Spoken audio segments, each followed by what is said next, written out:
உயிர்த்தெழுந்த இயேசு கிறிஸ்துவின் வல்லமை ஊழியங்கள் வழங்கும் வசனப் பெட்டகம். இயேசுவே கர்த்தர். இயேசுவையே தேவன் ஆண்டவரும் கிறிஸ்துவுமாக்கினார். இயேசுவே ராஜாதி ராஜா, கர்த்தாதி கர்த்தா. கிறிஸ்துவே மரித்தோர் மேலும் ஜீவனுள்ளோர் மேலும் ஆண்டவர். கிறிஸ்துவே போதகரும் ஆண்டவருமாயிருக்கிறார். வசனப் பெட்டகத்தின் இன்றைய தின கருப்பொருள் தேவ தயவு. தேவ தயவு நீ குணப்படும்படி உன்னை ஏவுகிறது. தேவன் நம்மேல் காட்டும் தயவு, இரக்கம், கிருபையை குறித்த வசனங்களை பார்க்கலாம். எபேசியர் 2:6-7 வாசிக்கிறோம். கிறிஸ்து இயேசுக்குள் அவர் நம்மிடத்தில் வைத்த தயவினாலே தம்முடைய கிருபையின் மகா மேன்மையான ஐஸ்வர்யத்தை வருங்காலங்களிலே விளங்க செய்வதற்காக கிறிஸ்து இயேசுக்குள் நம்மை அவரோட கூட எழுப்பி உன்னதங்களிலே அவரோட கூட உட்காரம் செய்தார்.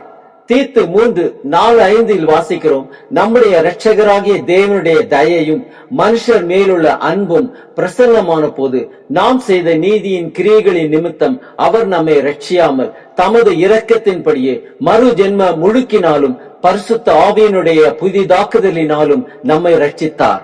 ரூத் 2:20 வாசிக்கிறோம். உயிரோடு இருக்கிறவர்களுக்கும் மரித்தவர்களுக்கும் தயை செய்கிற கர்த்தர். நீதிமொழிகள் 21:21 வாசிக்கிறோம்.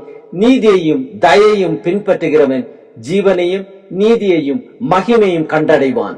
லூக்கா 6:36 வாசிக்கிறோம். ஆகையால் உங்கள் பிதா இரக்கமுள்ளவராய் இருக்கிறது போல நீங்களும் இரக்கமுள்ளவர்களாய் இருங்கள். யாத்திராகமம் 20:6 வாசிக்கிறோம். என்னிடத்தில் அன்பு கூர்ந்து என் கற்பனைகளை கை கொள்ளுகிறவர்களுக்கோ 1000 தலைமுறை மட்டும் இரக்கம் செய்கிறவராயிருக்கிறேன். எபேசியர் 4:32 வாசிக்கிறோம். ஒருவருக்கொருவர் தயவாயும் மன உருக்கமாயும் இருந்து கிறிஸ்துவுக்குள் தேவன் உங்களுக்கு மன்னித்தது போல நீங்களும் ஒருவருக்கொருவர் மன்னியுங்கள். சங்கீதம் 36:7 வாசிக்கிறோம். தேவனே, உம்முடைய கிருபை எவ்வளவு அருமையானது, அதனால் மனுபுத்திரர் உமது செட்டைகளின் நிழலிலே வந்தடைகிறார்கள். சங்கீதம் 63:3 வாசிக்கிறோம். ஜீவனை பார்க்கிலும் உமது கிருபை நல்லது, என் உதடுகள் உம்மை துதிக்கும். சங்கீதம் 117:2 வாசிக்கிறோம். அவர் நம் மேல் வைத்த கிருபை பெரியது, கர்த்தரின் உண்மை என்றென்றைக்கும் உள்ளது. அல்லேலூயா. 1 நாளாகமம் 16:34 வாசிக்கிறோம். கர்த்தரை துதிங்கள், அவர் நல்லவர், அவர் கிருபை என்றும் உள்ளது. சங்கீதம் 86:5 வாசிக்கிறோம். ஆண்டவரே, நீர் நல்லவரும் மன்னிக்கிறவரும் உம்மை நோக்கி கூப்பிடுகிற யாவர் மேலும் கிருபை மிகுந்தவருமாயிருக்கிறீர். சங்கீதம் 105 வாசிக்கிறோம். கர்த்தர் நல்லவர், அவருடைய கிருபை என்றென்றைக்கும், அவருடைய உண்மை தலைமுறை தலைமுறைக்கும் உள்ளது. ஏசாயா 54:8 வாசிக்கிறோம்.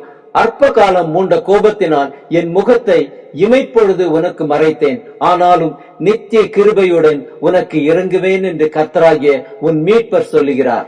எரேமியா 31:3 வாசிக்கிறோம். அநாதி சிநேகத்தால் உன்னை சிநேகித்தேன், ஆதலால் காருண்யத்தால் உன்னை இழுத்துக் கொள்ளுகிறேன். சங்கீதம் 31:21 வாசிக்கிறோம். கர்த்தர் அரணான நகரத்தில் எனக்கு தமது கிருபையை அதிசயமாய் விளங்க பண்ணினபடியால் அவருக்கு ஸ்தோத்திரம். ஆம், தேவன் நம் வாழ்க்கையில் காண்பித்த தயவுக்காக, இரக்கங்களுக்காக, கிருபைகளுக்காக அவரை அனுதினமும் ஸ்தோத்தரிப்போம்.